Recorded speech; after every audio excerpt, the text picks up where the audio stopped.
सिर्फ tuition centre उसकी बात नहीं है।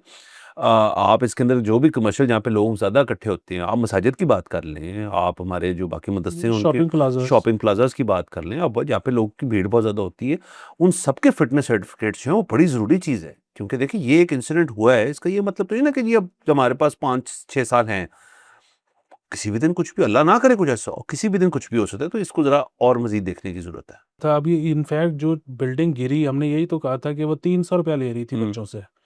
तो इस तरह उसका अल्टरनेट आपके पास है ही कोई नहीं। नहीं। तो आप कैसे उसको बंद करोगे? तो इसलिए घरों पे चलने वाले जो है ना, वो उन्होंने भी तजवीज़ यही दी है कि जी इनको इस्तिस्ना ही रखें हाँ। और बाकियों का हाउस है। वाक़ई का अस्सलाम वालेकुम मुस्बित शो में बहुत-बहुत खुश-आमदीद। मैं हूँ असद निज़ामी, मेरे साथ हैं आरिफ साहब। शो को लाइक और शेयर करें, चैनल को सब्सक्राइब कीजिएगा। सर कैसे हैं? सर मज़े लुत्फ़। सर मज़े आ रही हैं? सर लेकिन जितना मज़ा डोनाल्ड ट्रंप को आ रहा है सर, उतना हमें नहीं आ रहा सर। अभी आज 1-2 दिन पहले जो ये ख़ामेनी साहब का जो फ्यूनरल प्रोसेशन थी वो उसपे तमाम हुकूमत के लोग गए हुए थे सीनियर, शहबाज शरीफ साहब भी और दीगर, और उसके बाद तुर्की चले गए। वहाँ पे भी एक अर्दोग़ान के साइड बाय साइड एक प्रेज़ेंस, और उसके 2 दिन बाद डोनाल्ड ट्रंप साहब फिर तुर्की चले गए और वहाँ पे कुछ बातें हुई और कुछ जहाज़ों की भी बातें हुई। कोई F-35 टाइप कुछ बात जो है फिर से चल पड़ी तुर्की के साथ अमेरिका की, व्हिच इज़ गुड इन अ वे कि आप देखें कि अमेरिका जो चाहता है, वो यही चाहता है कि हमारी चीज़ें लोग खरीदें। तो पोस्ट ये जो सारी अभी जंगी सूरत-ए-हाल है, उसके बाद से अमरीकी जो सारा असला-उसला और उसकी चीज़ें थी, जो कुछ खामियाँ नज़र आई उनको, उसकी वजह से तुर्की जो है वो एक पहला मुल्क ऐसे सामने आया है जिसने थोड़ी सपोर्ट शो की है टू यूएस, और उससे मुझे वैसे ही ख़्याल आया कि ये जो है ना कि जो बातें चल पड़ी थी जब पीक पे जंग थी कि जी अमेरिकन बेसेस भी चली जाएँगी यहाँ से, जीसीसी चेंज हो जाएगा, ये नया रीजन बन जाएगा, वो सारी बातें ठीक हैं। सर अमेरिका ने जो 100, 100 250 साल जो कहानी डाली है मिलिटरीली, वो दुनिया तो उससे बाउंड है, आप जो मर्ज़ी कर लें। मतलब ये नहीं हो सकता कि आप अमेरिकन चीज़ें ना खरीदें इस चीज़ के ऊपर, क्योंकि जो टेक और रिसर्च और बाकी चीज़ें वहाँ पे हो रही हैं, सप्लाई छोड़ दें, तो ये मामला कभी चेंज नहीं हो सकता मेरे ख़्याल में। सर देखिए, वो असल में मसला ये है कि दुनिया जो है वो ब्लॉक्स में बँट गई है। अब ज़ाहिर है जो तो ऐसे ममालिक हैं जो कि अफ़ोर्ड करते हैं चाइना के ब्लॉक में जाना, वो चाइना से चीज़ें हुँ, खरीदेंगे। चाइनीज़ चीज़ें शायद उनका रेट भी मुनासिब है, हुँ, और अब हमने ये भी देख लिया है कि वो कैपेबल कितनी है। बिल्कुल। जो मुल्क नहीं हैं वो ज़ाहिर है स्टिक करेंगे अमेरिका के साथ।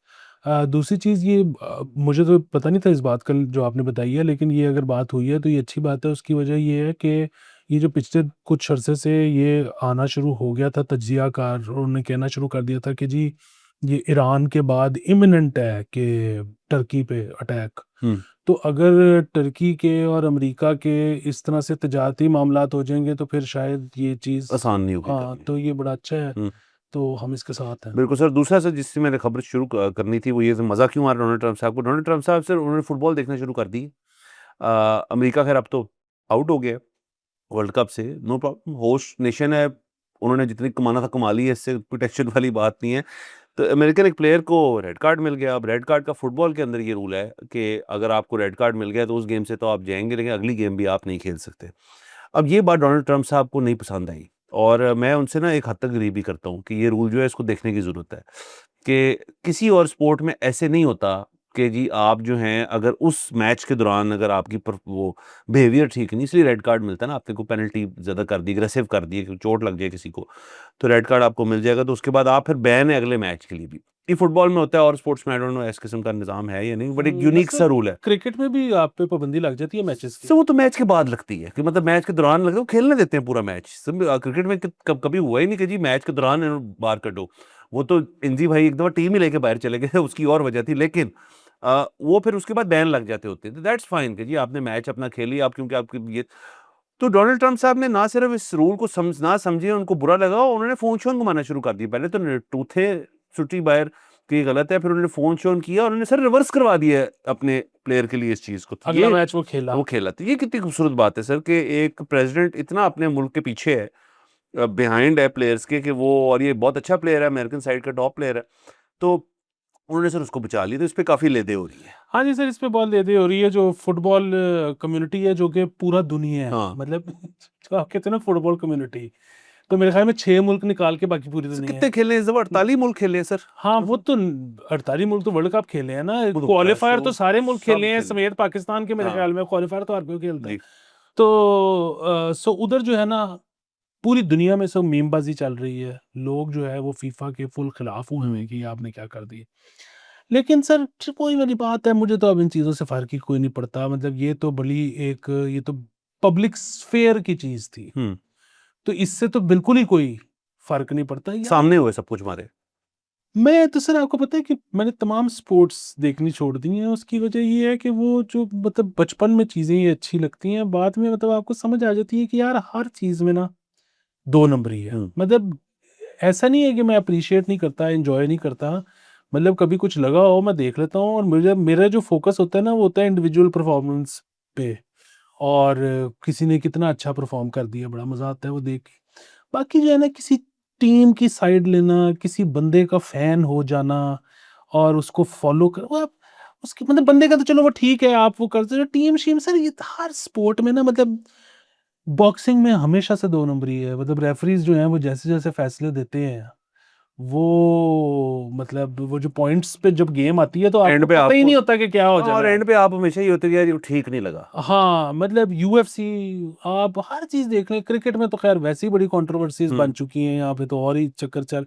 और बल्कि मैं आपको एक और बात बताऊँ कि बाकी स्पोर्ट्स में भी, मतलब इसको छोड़ दें कि कोई जी क्या कहते हैं, डिस्क्रिमिनेशन को आप एक साइड पे रखें। मैं वैसे ही समझता हूँ सर, जो इतनी मल्टी मिलियन डॉलर इंडस्ट्रीज़ बन जाती हैं ना, अब मेरे पास कोई एम्पिरिकल एविडेंस नहीं है इसको बैक करने के लिए, लेकिन मेरा वैसे ही ये ख्याल है कि जब मल्टी मिलियन डॉलर इंडस्ट्रीज़ चीज़ बन जाती हैं ना, उनको फिर फ्री विल पे छोड़ा नहीं जा सकता। फिर आई डोंट नो, कुछ ना कुछ कहीं न कहीं से कुछ भाग-दौड़ हिलती होगी। हुँ। तो ब मैं तो ख़ैर इस पे कोई, मैं हाँ, जज़्बाती नहीं हुआ इस वो पे। ठीक है सर, अगेन फुटबॉल जो है वो लोग बड़े पैशनेट हो जाते हैं इसके बारे में, और वो हमारे बड़े दोस्त हैं, और मैं उनको हमेशा तनकीद करता हूँ उसके ऊपर कि वो जब कहते हैं ना हम, कि जी हम, मैं पहले भी बात करता हूँ, हम जो है ना ये करते, क तू कौन है? क्या है? कि जी हम सपोर्ट करते हैं आर्सेनल को, या मैनचेस्टर यूनाइटेड है, एक दूजी भी है मैनचेस्टर सिटी। तो जी हम जो है, हमने ये कर देना, हमने वो कर देना, हमने ये उखाड़ दिया, वो कर दिया। मेरे ख्याल में इनमें ज़्यादातर लोग जो है मैनचेस्टर गए ही नहीं आज तक। हुँ। वो उन्होंने एक मतलब एक सो मैं आपको बताता हूँ ना, फुटबॉल और क्रिकेट में भी बहुत होते हैं कि क्रिकेट ऐसे में फ़र्क ये है कि लोग खेल भी लेते हैं। फुटबॉल हर बंदा खेल नहीं सकता। It's not an easy sport. जो खेल के बात करता है ना, जिसने खेली है स्कूल लेवल में, कॉलेज लेवल पे खैर से, या कोई उससे ऊपर लेवल पे खेली है, फिर मैं अप्रिशिएट करता हूँ उस बंदे ने को ओपिनियन, और वो यूजुअली लोग ना बात नहीं करते कि हमने ये कर दिया। कुछ लोग सर खेलते अच्छी हैं, और कुछ लोग देखते बहुत अच्छे हैं। जो देखते हैं ना अच्छा, फिर वो हम हो जाते हैं कि जी हमारा क्लब ये, हमारा क्लब वो, और ये।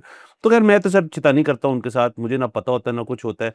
इस वो पे मैं आपको पता है, म्यूज़िक में भी टर्म है ना कि कि गाने वाला गवैया होता है ना, और सुनने वाला सुनवैया है। सुनवैया है। तो सर इसके अंदर मैं सर जो शैतानी करता हूँ अपने दोस्त जो ये करते हैं कभी-कभार। बल्कि इसमें एक और टर्म जी भी होती है, वो होती है कानसुरा। तो सर मैं करता ये हूँ कि जब मुझे ना, मैंने कुछ वो अलर्ट्स लगाए हुए हैं कि यार मुझे इसका बता दिया करो अभी हारी है टीम। तो मैं ना वैसे ही उनको ना मैसेज करता हूँ, हाँ भाई क्या हुआ फिर? क्या अपना तो वो छोटी सी, बट लोग ना बहुत पैशनेट हो जाते हैं। हाँ, लोग ना लड़ पड़ते हाँ। हैं, घरों के अंदर ना मसले पैदा हो जाते हैं। ये क्लब्स वाले जो हैं, ये क्या करते हैं कि जब इनकी टीम हारती है, ये 1-1, 2-2 दिन ट्विटर नहीं खोलते अपना, हुँ। कि वो उसके बारे में ट्वीटें पढ़नी पड़ेंगी। हाँ, इतना आप तक अटैच किसी से नहीं होना, इतना आप अटैच सिर्फ़ अपने आप से होएँ, ये बेस्ट है। सर आगे चलते हैं।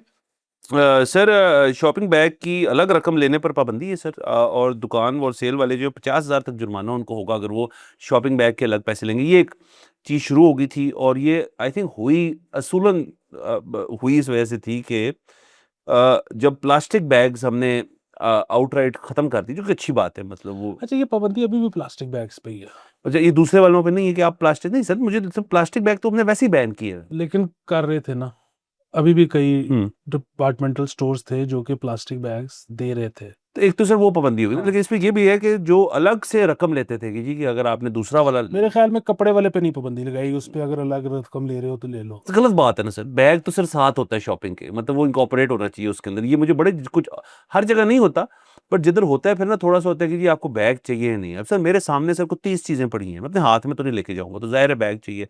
या आपके बड़े ग्रोसरी स्टोर जो हैं वो बैग आपको अलहदा बेचते हैं, और वो होता कपड़े वाला ही है। और फिर बहुत सारे घरों में अभी होना शुरू हो गया कि वो जो बैग्स हैं वो भी बचा लिए जाते हैं, और जब साथ शॉपिंग करने जाते हैं, मतलब कितनी कुछ वाहियात बात है कि शॉपिंग करने जा रहे हैं तो अपने बैग साथ जा रहे हैं। तो मतलब दुनिया के अंदर चीज़ें चेंज हो जाती हैं, आई अंडरस्टैंड, बट फिर उनको उन बैग्स को उनको ऑपरेट करना चाहिए किसी तरह प्राइस में, या कोई चीज़ करनी चाहिए। ये तो फिर तो मतलब ₹50 का शायद बैग बेचते हैं, ऐसा कुछ है, 25, 30, हाँ, ₹50 का। वो डिपेंड करता है, हर एक का अपना रेट है। ये तो बल्कि ये लोग भी करते हैं, ये जो शेल शॉप्स वगैरह होती हैं, अब पता नहीं, हम हर पेट्रोल पंप के साथ वाली दुकान को शेल शॉप हाँ। कहते हैं। अच्छा, सो ये जो है ना, मतलब अगेन इस पे जो लोगों ने एतराज़ किया था ना, हुँ, कुछ लोगों ने, वो बड़ा सही था। हुँ, वो एतराज़ ये था कि एक तो आप शॉपिंग बैग के पैसे ले रहे हो हमसे। हुँ। दूसरी ये कि चलो ठीक है, फिर आप बैग दे दो पैसे लेके। उस पे आपकी ब्रांडिंग भी हुई हुई है। हम आपकी ब्रांडिंग है तो आप मुफ़्त दें। हम पैसे खर्च के आपकी स ब्रांडिंग क्यों खरीदें? सफ़ेद रंग का होना चाहिए उनमें, हाँ, हाँ। तो लेकिन मेरा ये ख़्याल है, please correct me if I am wrong, कि अभी तक कपड़े के बैग्स को बेचने पे हुकूमत ने हाँ, पाबंदी नहीं लगाई। बाकी ये है कि सर, ये मैंने ज़िंदगी में बड़ी दफ़ा सोचा है, और बल्कि मैं और बेगम हर दफ़ा कस्में खाते हैं अपने आप के साथ कि अब जो है हम सामान घर में रखेंगे, बैग्स उसी वक़्त गाड़ी में रख देंगे कि हर वक़्त गाड़ी में बैग, पता नहीं घर सर आते साथ क्या सर मैं होता है। बताता हूँ क्या होता है सर, वो जब आपके घर से सर चीज़ें ना जानी होती हैं कहीं, मतलब कोई कोई कपड़े हैं, खिलौने हैं, कोई भी चीज़ है जो आपने, तो ये बैग वहाँ यूज़ हो जाते हैं। अब अगलों को ये अच्छा तो नहीं लगता ना, किसी के घर चीज़ पहुँच जाए, टीसीएस करनी है फ़र्ज़ करें कोई चीज़ आपने, या इस्लामाबाद भेजनी है, पिंडी भेजनी है, उसको एक बैग में डाल के फिर आप लेके जाते हैं ना वहाँ, खुला सामान तो नहीं देते। तो ये बैग सर उसके अंदर यूटिलाइज़ हो जाते हैं, और फिर जब आप अपनी गाड़ी की डिक्की खोलते हैं उसमें नहीं होते। फिर आप जाते हैं वहाँ पे और बंदा आपसे वही अजीबो-गरीब सवाल पूछता है, बैग चाहिए आपको? नहीं तो बैग आप खरीदते हैं फिर। तो ये या तो ये कॉस्ट है अब, या फिर अब इन्होंने कह दिया है, अब होपफुली ये सब बैग्स के ऊपर है कि जी आप नहीं करेंगे तो आपको जुर्माने होंगे। लेट्स सी क्या होता है। बिल्कुल, ये आपने ऐसे टीसीएस का ज़िक्र कर दिया, तो बड़ा ही मज़ेदार इंसिडेंट हुआ कि ये जो ईद के बाद वाली छुट्टियाँ थी, जो हुँ, संडे को ख़त्म हुई, तो हुँ, वो मैंने एक पार्सल भिजवाना था इस्लामाबाद, तो हुँ, वो मैंने जब हेल्पलाइन से पूछा तो उन्होंने कहा शाम 6 बजे से पहले दे दें, हुँ। तो अगले दिन पहुँच जाएगा, 6 वेरी बजे के नाइस। बाद देंगे तो फिर उससे अगले दिन। तो मैं बड़ी मुश्किल से काम ख़त्म करके 6 बजे से पहले पहुँच गया, तो उस बंदे ने कहा ये कल नहीं जाएगा, ये परसों ही पहुँचेगा। उसकी वजह ये है कि अगर सामान कम बुक हो ना, तो हम गाड़ी ही नहीं मँगवाते।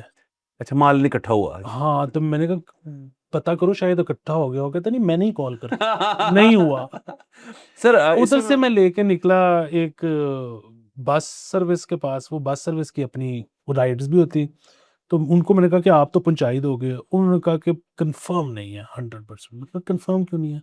उन्होंने कहा ये सामान पिंडी तो पहुँच जाएगा हुँ, अभी। उसके बाद आएगा, मैंने कहा यार आपका राइडर होगा? उसने कहा सर बात ये है कि 4 छुट्टियाँ थी। असूलन कल डे ओपन है, लेकिन राइडर वर्किंग डे नहीं है, आएँगे। लेकिन अगर राइडर छुट्टी कर गया तो फिर क्या करेंगे? तो सर ये है सीन यहाँ पे प्रोडक्टिविटी का, कि एम्प्लॉयर को नहीं पता कि एम्प्लॉयी ने आना है या नहीं नहीं आना। आना। सर ये तो बेहतरीन है। सर कंस्ट्रक्शन इंडस्ट्री पूरी जो है सर, ये जो छोटी ईद से शुरू होते-होते मुहर्रम की छुट्टियों तक, ये मतलब इफेक्टिवली अगर 3 महीने का स्ट्रेच है, इसमें काम 1 महीना होता है। क्योंकि बाकी तकरीबन 2 महीने या चलें 6 वीक्स एट लीस्ट आपकी छुट्टियाँ होती हैं। अच्छा, दूसरा इसके अंदर आपने जो ये दूसरी बात की, तो मैं तो बहुत लोगों को ये रिकमेंड करता हूँ कि अगर आपको कोई अर्जेंट पार्सल है ना, मँगवाना है या भेजना है, तो उसको आप हमेशा ये डेवू, फास्टैग, शास्टैग करें, क्योंकि उनकी गाड़ी तो चलनी है। आपका चीज़ पिंडी पहुँच जाएगी। फिर सर दोस्त यार अलग शुक्र हैं, किसी को फ़ोन करके कह दिया यार कि तू लेके प्लीज़ वहाँ दे दें ये वो, तो आपका काम निकल जाएगा। ये आपने टीसीएस जाके जो आपने गलत किया, पहली और आखिरी दफ़ा आपने ये गलती की है कि आपने टीसीएस जाना ही नहीं। अगर आप परसों अफ़ोर्ड करते तो टीसीएस पे भेज दें, वरना ना भेजें। हुँ, बिल्कुल। सर हमने जो वो खबर की थी, बहुत ही अफ़सोसनाक, के 14 बच्चे जो छत के नीचे आ गए, जानें चली गई, और उसके ऊपर तफ्तीश चल रही है। उसके बाद से बहुत सारे इक़दामात लिए गए, जैसे होता है यहाँ पे। तो 2 खबरें हैं सर, एक तो ये कि सर घरों में जो कायम ट्यूशन सेंटर है, उनको रजिस्ट्रेशन से इस्तना देने का की तजवीज़ जो है सर दी गई है। और ये सर अब जो आपका महकमा स्कूल एजुकेशन का सर जो है, और वो जो ट्यूशन सेंटर्स की एक रजिस्ट्रेशन का अमल जो है सारा बनाया जाएगा, और सारे रजिस्टर होंगे उसके अंदर। अब ये ठीक है, ये कर लें, हमने लास्ट टाइम भी बात की थी कि ये किसे मैनेज करेंगे, सारों को कैसे कर सकते हैं? अब देखें, एक जैसे मैंने कहा था, एक खातून है, उसने 30 साल पढ़ाया है, अब अपने घर के अंदर एक्स्ट्रा इनकम के लिए बच्चों को बुला लेती, 6 एक और पढ़ा देती, वो रजिस्ट्रेशन थोड़ी ना कराएगी। ये तो है जो ब्रांडेड बोर्ड लगे हुए हैं, जो कोचिंग, ट्यूशन ये वो करा रहे हैं अपनी, और उनको ये कराने की ज़रूरत पड़ेगी, लेकिन वो करवा लेंगे फिर, तो इसमें मसले वाली क्या बात है? सर वो बिल्कुल, वो हमने एग्ज़ैक्टली यही तो कहा था। अभी इनफैक्ट जो बिल्डिंग गिरी, हमने यही तो कहा था कि वो ₹300 ले रही थी हुँ, बच्चों से। तो इस तरह उसका अल्टरनेट आपके पास है ही कोई नहीं। नहीं। तो आप कैसे उसको बंद करोगे? तो इसलिए घरों पे चलने वाले जो है ना, वो उन्होंने भी तजवीज़ यही दी है कि जी इनको इस्तिस्ना ही रखें हाँ, और बाकियों का ब हाउस है। बाकी का, और सर बाकी भी जो हैं, देखिए मुझे एक बात बताएँ, आप छोड़ दें कि जी एक शख्स को, एक बच्चे को पब्लिक सेक्टर में नहीं मिलती आला तालीम। मैं कहता हूँ प्राइवेट में बच्चा पढ़ रहा है और आला तालीम लेने गया है वहाँ पे। सर वो सारे भी ट्यूशन सेंटर्स पे जाते हैं, उनको भी जाके एक्स्ट्रा हेल्प के लिए वहाँ जाना पड़ता है।